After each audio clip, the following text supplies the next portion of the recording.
नमस्कार दोस्तों, मैं ऋषभ सिंह और आप सभी देख रहे हैं आपका अपना YouTube चैनल ऋषियस क्लासेस।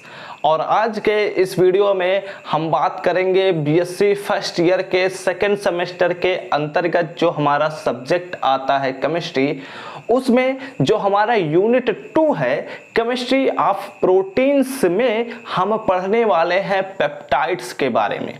जैसा कि आप सभी को पता है कि हम अपने पिछले कुछ लेक्चर्स में अल्फा एमिनो एसिड और उससे related concept zwitter ion and isoelectric points के बारे में पढ़ चुके हैं। अगर आप लोग नहीं देखे हैं तो लिंक डिस्क्रिप्शन में मिल जाएगा।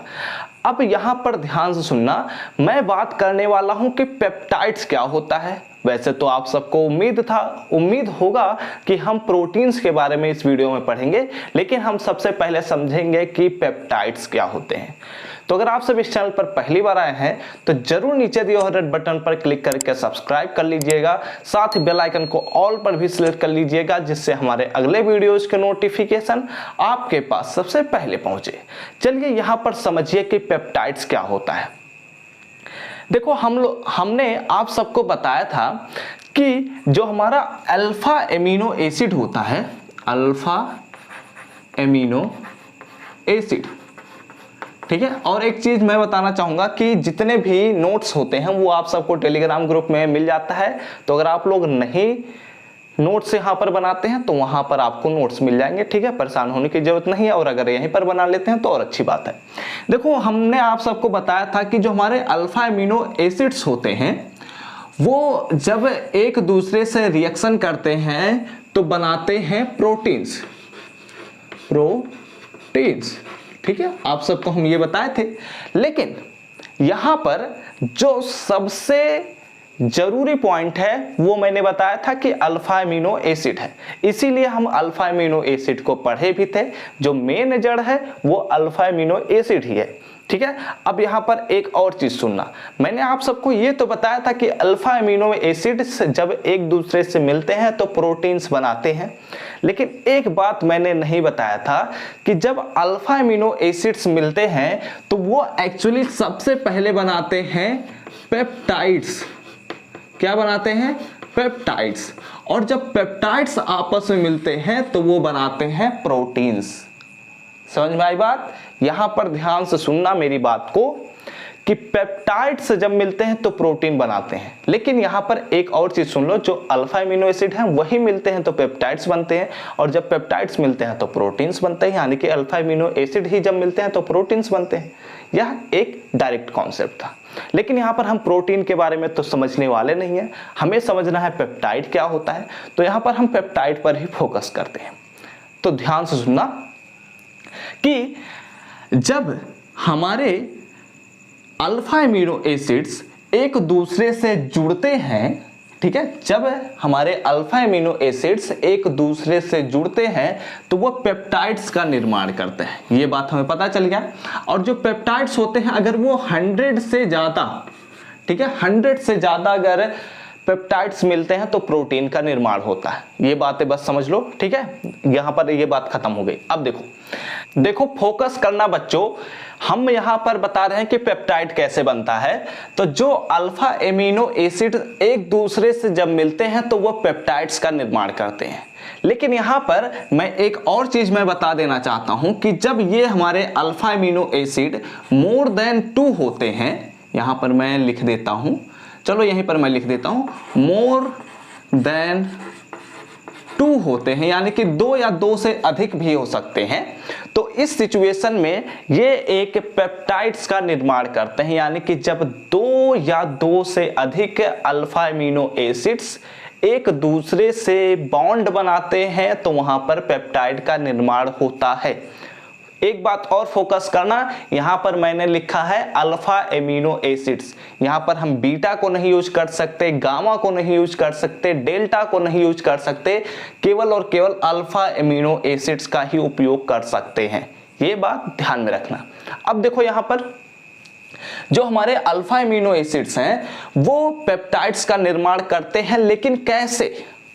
तो यहां पर इस सवाल का जवाब एक ही है कि वो पेप्टाइड बॉन्ड का निर्माण करते हैं।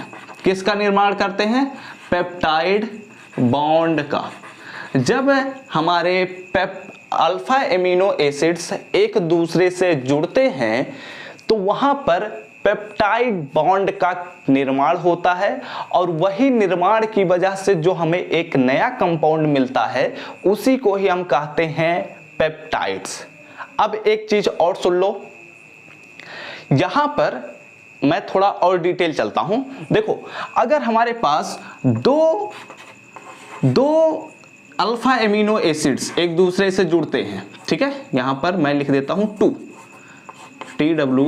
टू अल्फा एमिनो एसिड्स अगर एक दूसरे से जुड़ते हैं तो उसे हम कहते हैं डाइपेप्टाइड।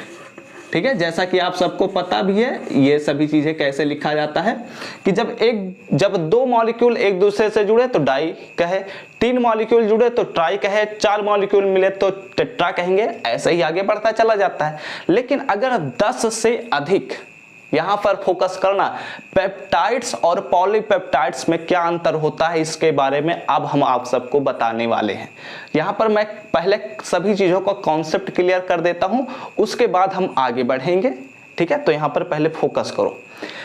पेप्टाइड्स और पॉलीपेप्टाइड्स अलग अलग कॉन्सेप्ट होते हैं, यह बात ध्यान में रखना। एक दूसरे से रिलेटेड होते हैं लेकिन उनमें भी डिफरेंसेस होते हैं। जब 2 से अधिक अल्फा एमिनो एसिड्स एक दूसरे से जुड़े तो पेप्टाइड्स का निर्माण हुआ, लेकिन अगर 10 से अधिक पेप्टाइड्स मिले हैं या फिर कह सकते हैं 10 से अधिक अल्फा एमिनो एसिड्स एक दूसरे से मिले हैं तो इस सिचुएशन में जो हमारा पेप्टाइड निर्माण होता है उसे हम कहते हैं पॉलीपेप्टाइड। क्या कहते हैं? पॉलीपेप्टाइड। इसमें क्या होता है? More than 10 alpha amino acids. ठीक है, ये बात समझ में आ गई। अब एक और चीज फोकस कर लो।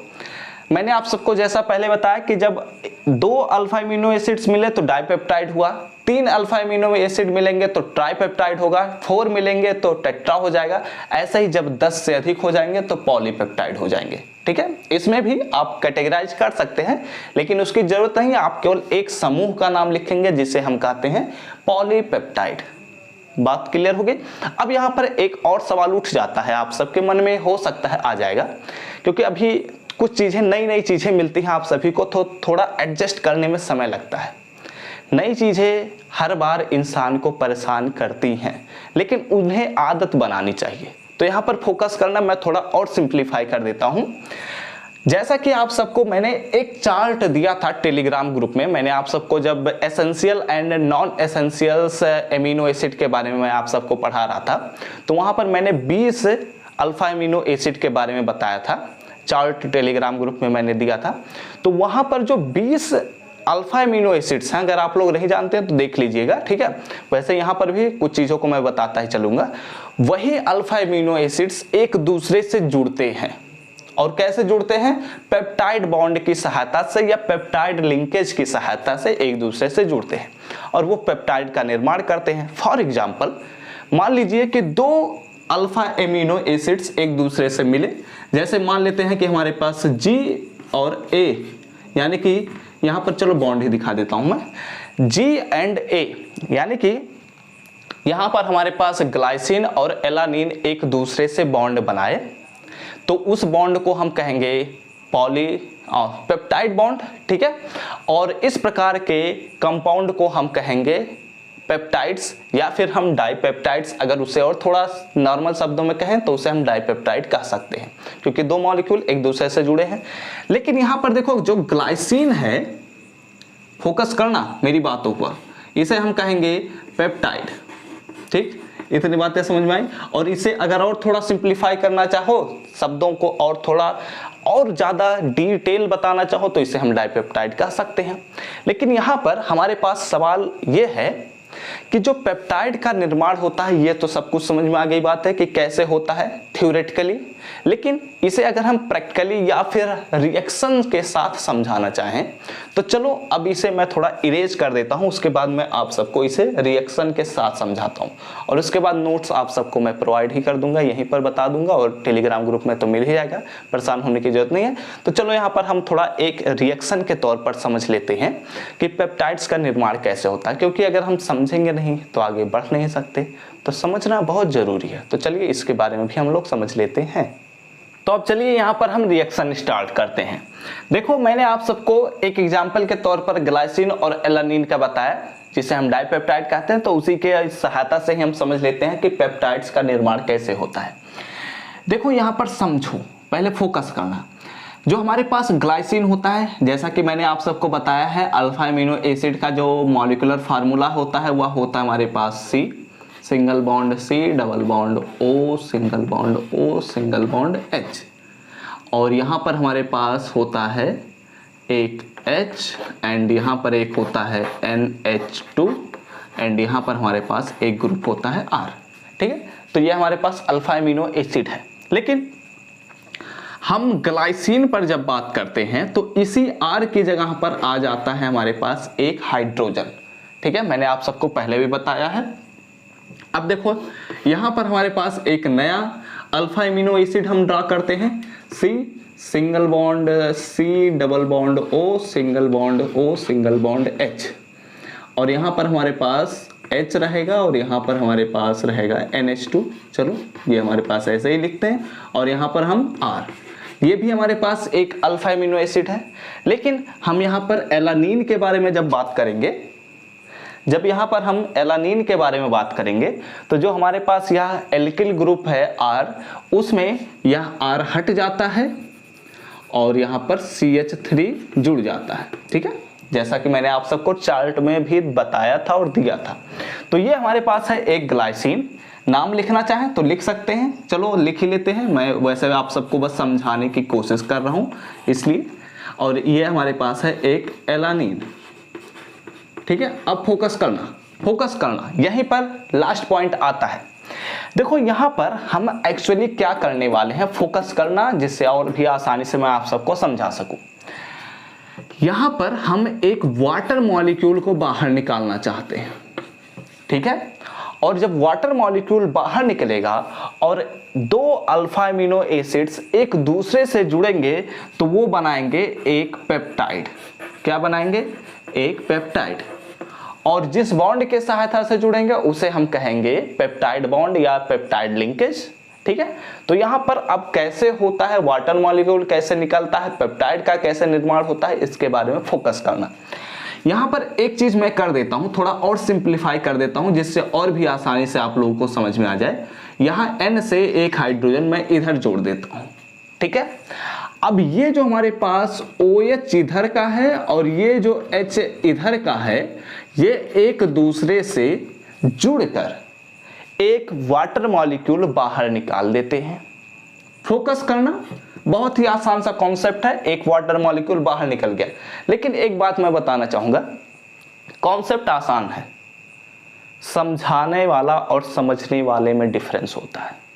ठीक है, मुझे जब मैं पढ़ रहा था तो मेरे टीचर ने ये बात नहीं समझाया था, क्योंकि शायद हो सकता है उन्हें ना पता हो, लेकिन ऐसा मैं कह नहीं सकता, लेकिन वो समझाए नहीं थे।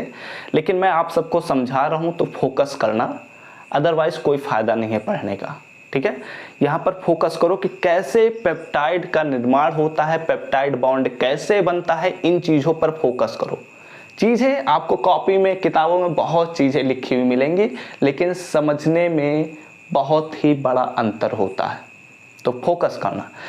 जब ग्लाइसिन और एलानिन एक दूसरे से जुड़े तो वहां पर वाटर मॉलिक्यूल को अच्छा ऐसे निकल गया, और जब वाटर मॉलिक्यूल बाहर निकल गया तो यहाँ पर जितनी बची हुई रेसिड्यूज हैं, जो बचे हुए कंपाउंड्स हैं कह सकते हैं, वो एक दूसरे से एक बॉन्ड बनाते हुए जोड़ दीजिए। फॉर एग्जांपल यहाँ पर मैं अगर जोड़ना चाहूँ तो यहाँ पर लिख सकता हूँ कि NH2 सिंगल बॉन्ड C, और यहाँ पर H2 को ऐसे ही दिखा देता हूँ, और single bond C, double bond O, और यहाँ पर ये तो OH और H H2O मॉलिक्यूल बाहर निकल चुका है, यह बॉन्ड यहाँ से जुड़ेगा और यहाँ पर बन जाएगा एक बॉन्ड NH, सिंगल बॉन्ड यहाँ पर हो जाएगा हमारे पास C और ये हमारे पास हो जाएगा CH और यहाँ पर हमारे पास है CH3 और यहाँ पर हमारे पास single bond C, double bond O, single bond OH। ठीक है, इतनी बातें क्लियर हुई। इसे हम कहते हैं पेप्टाइड और इसी को ही हम थोड़ा और सिंप्लीफाई करें तो इसे हम कह सकते हैं डाई पेप्टाइड। ठीक है, क्योंकि इसमें दो मॉलिक्यूल ही जुड़े हुए हैं अल्फा एमिनो एसिड के, तो इसलिए इसे हम डाइपेप्टाइड कह सकते हैं। लेकिन और भी चीजें फोकस कर लो। यहां पर जो ये बॉन्ड निर्माण हुआ है इस बॉन्ड का, ठीक है, ये जो हमारे पास बॉन्ड का निर्माण हुआ है इस बॉन्ड को ही हम कहते हैं पेप्टाइड बॉन्ड। क्या कहते हैं? Peptide bond. अब देखो यहां पर मैं एक छोटे मॉलिक्यूल को लेते हुए समझा रहा हूं, क्योंकि अगर हम एक कॉम्प्लेक्स मॉलिक्यूल ले लेते तो उसे शायद आप लोगों को समझने में भी दिक्कत होती और मुझे समझाने में भी दिक्कत हो सकती थी। तो यहां पर मैंने इसीलिए एक नॉर्मल मॉलिक्यूल, बहुत ही छोटा सा मॉलिक्यूल लिया है, जो सबसे छोटा मॉलिक्यूल ही कह सकते हैं डाइपेप्टाइड के रूप में। तो इसलिए इस मॉलिक्यूल को लेते हुए मैंने आप सबको समझाने की कोशिश किया है। अब एक और लास्ट चीज बच रहा है, मैं इसे थोड़ा रिकैप भी कर देता हूं। जब ग्लाइसिन एलानिन एक दूसरे से जुड़े, जब ग्लाइसिन और एलानिन एक दूसरे से जुड़े तो वाटर मॉलिक्यूल बाहर निकला और हर अल्फा एमिनो एसिड, हर पेप्टाइड के बनने में एक वाटर मॉलिक्यूल निकल ही जाएगा। ठीक है, और जब ये एक वाटर मॉलिक्यूल बाहर निकला तो यहां से एक नया बॉन्ड का निर्माण हो जाएगा, एक नए कंपाउंड का निर्माण हो जाएगा जिसे हम पेप्टाइड कहेंगे। और इस बॉन्ड को ही हम कहते हैं पेप्टाइड बॉन्ड या पेप्टाइड लिंकेज के नाम से भी जानते हैं। और जो कंपाउंड है उसे डाइपेप्टाइड, ट्राइपेप्टाइड, टेट्रापेप्टाइड, पॉलीपेप्टाइड ऐसे ही हम कहते चले जाएंगे, इसमें हमें कोई फर्क नहीं पड़ता। यहाँ पर बस एक लास्ट पॉइंट बचता है कि देखो यहाँ पर ग्लाइसिन है और यहाँ पर एलानिन है। ठीक है, तो यहाँ पर सबसे पहला फोकस यह करना कि यह जो कंपाउंड का निर्माण हुआ है यानी कि पेप्टाइड का निर्माण हुआ है, इसमें जो NH2 ग्रुप है, इसमें भी NH2 ग्रुप और COOH ग्रुप हमेशा मिलेंगे। तो जो NH2 ग्रुप है वह लेफ्ट साइड होगा और जो COOH ग्रुप है वह राइट साइड होगा। तो जब NH2 ग्रुप लेफ्ट साइड होगा तो जो यहाँ पर लेफ्ट साइड में कंपाउंड है उसका नाम सबसे पहले आएगा। अगर इस कंपाउंड का हम नाम लिखना चाहें तो क्या लिख सकते हैं? यहां पर फोकस करना। इसे हम कह सकते हैं, इस कंपाउंड को ग्लाइसिन,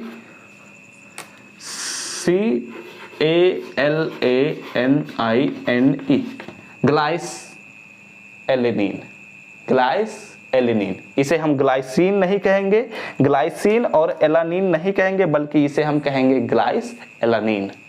ठीक है, और अगर इसे हम थोड़ा और सॉर्ट करना चाहें तो इसे हम कहते हैं, एक्चुअली अगर इसे हम थोड़ा और सॉर्ट करना चाहें तो इसे हम कहते हैं GLY.ALA।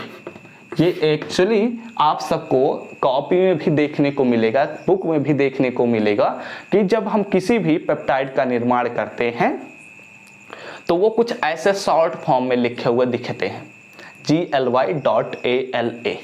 ऐसे ही बहुत सारे आप सबको देखने को मिल जाएंगे। तो यही इस कंपाउंड का नाम है ग्लाइस एल, GLY.ALA। ठीक है, यहाँ पर ये हो गया और इसमें अब कुछ और चीजें नहीं बच रही हैं। ये पेप्टाइड बॉन्ड है, ये पेप्टाइड है और ये कैसे निर्माण हो रहा है, कैसे H2O मॉलिक्यूल बाहर निकल रहा है, कैसे इसका नॉमेनक्लेचर करते हैं, ये सभी चीजें क्लियर हो चुके होंगे। ठीक है, पेप्टाइड और पॉलीपेप्टाइड का डिफरेंस भी आप सबको क्लियर हो गया होगा। एक लास्ट पॉइंट बचता है, इसे भी मैं आप सबको क्लियर कर देता हूं। यहां पर जो हमारे पास लास्ट पॉइंट बचता है, ये देखो यहां पर हमारे पास इस मॉलिक्यूल का जो NH2 ग्रुप है वह लेफ्ट हैंड साइड है, COOH ग्रुप है वह राइट हैंड साइड है। ये बात आप सबको समझ में आ ही रही होगी। तो जो यहां पर NH2 ग्रुप होता है जिस भी साइड, उसे हम कहेंगे N टर्मिनल, N टर्मिनल, और इसे हम कहेंगे C टर्मिनल, टर्मिनल। ठीक है, ये बात हमेशा ध्यान में रखना। कई बार आप सबसे मतलब छोटे कॉन्सेप्ट्स हैं लेकिन समझना जरूरी है कि जिस भी तरफ NH2 ग्रुप होगा उसे हम एमिनो टर्मिनल भी कह सकते हैं, क्या कह सकते हैं, जिस भी तरफ NH2 ग्रुप होगा उसे एमिनो टर्मिनल या N टर्मिनल कह सकते हैं, जिस भी तरफ कार्बोक्सिलिक ग्रुप होगा उसे हम C टर्मिनल कह सकते हैं, या फिर उसी को हम कह सकते हैं कार्बोक्सिलिक टर्मिनल। ठीक है, इतनी बातें क्लियर हो गई। तो अब यहाँ पर आप सबको कॉन्सेप्ट के तौर पर कुछ भी नहीं बच रहा है, पेप्टाइड का निर्माण ऐसे ही होता है। और पॉलीपेप्टाइड का निर्माण कैसे होगा कि यही जो पेप्टाइड्स हैं, ये जो हमारे पास एक पेप्टाइड है, ऐसे ही 10 पेप्टाइड एक दूसरे से जुड़ जाएं तो वहां पर पॉलीपेप्टाइड का निर्माण हो जाएगा। इसके अलावा और कुछ भी नहीं बच रहा है। ठीक है, तो अब चलो हम कुछ नोट्स आप सबको दिखाते हैं। यहाँ पर मैं लिख कर लाता हूँ पहले, क्योंकि ये डिजिटल बोर्ड तो है नहीं कि मैं आप सबको सीधे ऐसा स्लाइड बदलूं और बदल जाए, ऐसा तो हो नहीं सकता। तो अगर आप लोग इन्हें नोट करना चाहें तो आप लोग कहीं नोट कर लीजिए, क्योंकि ये सभी चीज़ें कॉन्सेप्ट के तौर पर समझनी भी जरूरी थी। और ऐसा कर दें कि इसका जो नोट्स है वो आपको हम टेलीग्राम ग्रुप में प्रोवाइड कर देते हैं। ठीक है, क्योंकि मुझे, चलो मैं लिखवाता हूँ, परेशान होने की ज़रूरत नहीं है, आप सबको मैं सब कुछ बताऊँगा। चलो मैं लिखवाता हूँ, उसके बाद आप सबको उन चीज़ों को भी थोड़ा डिटेल में समझाता हूँ। चलो उसे भी देखते हैं। तो चलिए अब हम लोग कुछ नोट्स भी करते हैं, क्योंकि एग्जाम में आएगा तो नोट ही लिखना पड़ेगा, क्योंकि आपका कॉन्सेप्ट जो है वो आपके केवल दिमाग में है, कॉपियों में तो ये सभी चीज़ें काम आएंगे। ठीक है, और यहाँ पर चलो मैं पहले शुरुआत करता हूँ, उसके बाद आगे बात करेंगे। देखो यहाँ पर हम पेप्टाइड के बारे में जब सब कुछ समझ लिए हैं तो बस वही चीज़ें यहाँ पर लिखी हुई हैं और कुछ भी नहीं लिखा हुआ है। ठीक है, यहाँ पर लिखा हुआ है कि an amino acid can be made to polymerise to a polyamide. यहाँ पर क्या कहता है कि जो हमारे पास एमिनो एसिड हैं वो पॉलीमराइज होकर, यानी कि एक दूसरे से लिंक करते हुए कई सारे एमिनो एसिड्स एक दूसरे से जब पॉलीमराइज होते हैं, यानी कि कई सारे जुड़ जाते हैं, तो पॉलीएमाइड का निर्माण होता है। ठीक है, ये आपके समझ में आ गया होगा, बस यही सभी चीजें लिखी हुई हैं। इसके बाद आगे बढ़ते हैं। पॉलीएमाइड से क्या लिखा हुआ है, मुझे साफ दिख नहीं रहा था। Polyamides derived from alpha amino acids are commonly called peptides और पॉलीपेप्टाइड्स। यहाँ पर बस यही लिखा हुआ है कि जो हमारे पास अल्फा एमिनो एसिड्स होते हैं उनसे हमारा जो पॉलीएमाइड का निर्माण होता है उसे हम कहते हैं पॉलीपेप्टाइड या पेप्टाइड्स। ठीक है, अब सवाल बस इतना ही, सवाल छोटा सा है, इसके पीछे आपको पूरी जिंदगी नहीं बर्बाद करनी जो जानी का गाना था। चलो आगे हम बात करते हैं। बस सवाल यह है कि पेप्टाइड और पॉलीपेप्टाइड में डिफरेंस होता है, यह बात बस ध्यान में रखना कि पेप्टाइड, जैसे यह एक चौक है तो इसे एक चौक कहेंगे, बहुत सारे चौक एक दूसरे से जुड़ गए तो जैसे यह एक चौक है तो इसे हम पेप्टाइड कह दिए, बहुत सारे चौक एक दूसरे से एक डब्बे में रख दिए तो उसे हम कहेंगे पॉलीपेप्टाइड। बस इतना ही अंतर है। ठीक है, आगे बात करते हैं। अब यहाँ पर ये हमारे पास एक एमिनो एसिड है, आप सबको पता ही है कि ये हमारे पास अल्फा एमिनो एसिड है। स्ट्रक्चर आप सबका जान पहचान तो हो ही गया होगा, क्योंकि बहुत सारे लेक्चर्स ऑलरेडी बता चुके हैं। बस अंतर इतना है कि यहाँ पर n जोड़ा गया है, small n। Small n actually numbers को बताता है कि 1 है, 2 है, 3 है, 4 है, 100 है, 1000 है।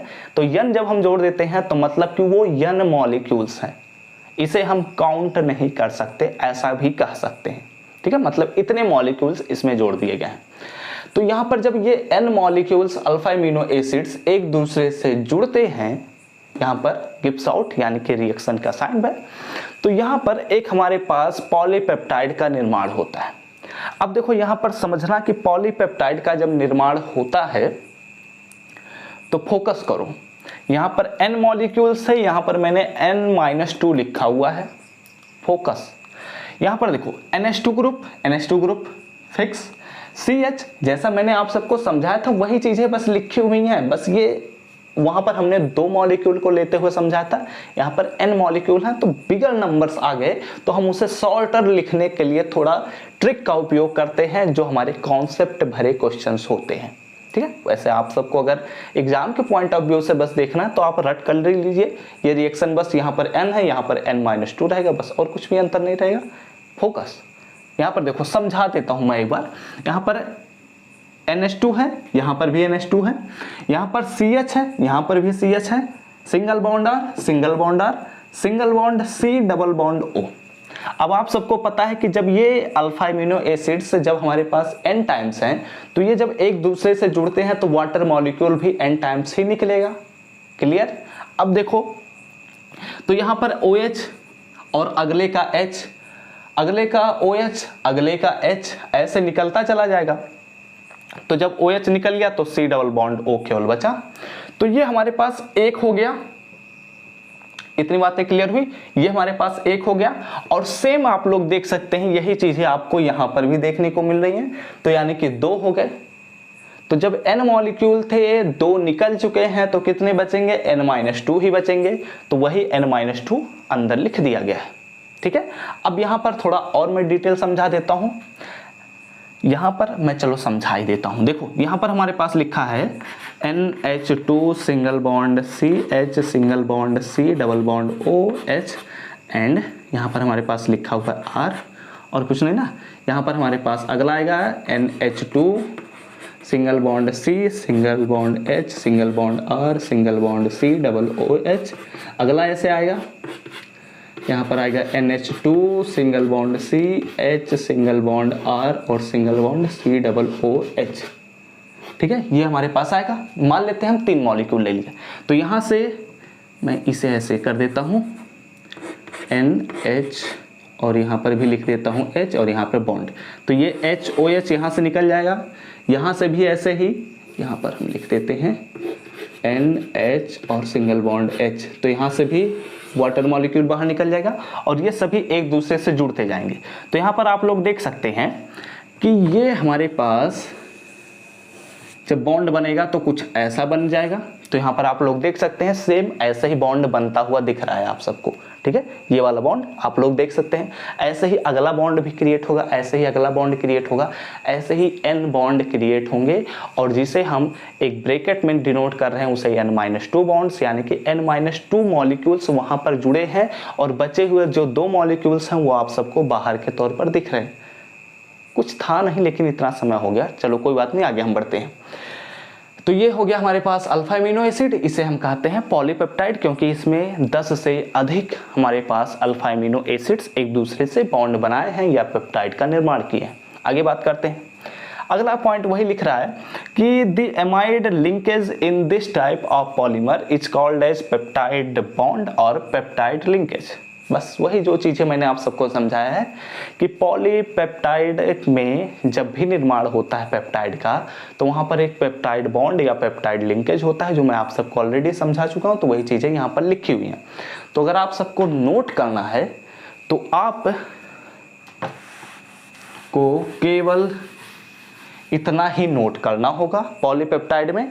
और जो मैंने आप सबको एग्जाम्पल बताया था इससे पहले वाला, जो ग्लाइसिन और एलानिन को लेते हुए मैंने समझाया था, उस एग्जाम्पल को आप बना दीजिएगा इसके बाद और एक बार स्क्रीनशॉट ले लीजिए। उसके बाद मैं आप सबको समझाता हूँ 1 2 3।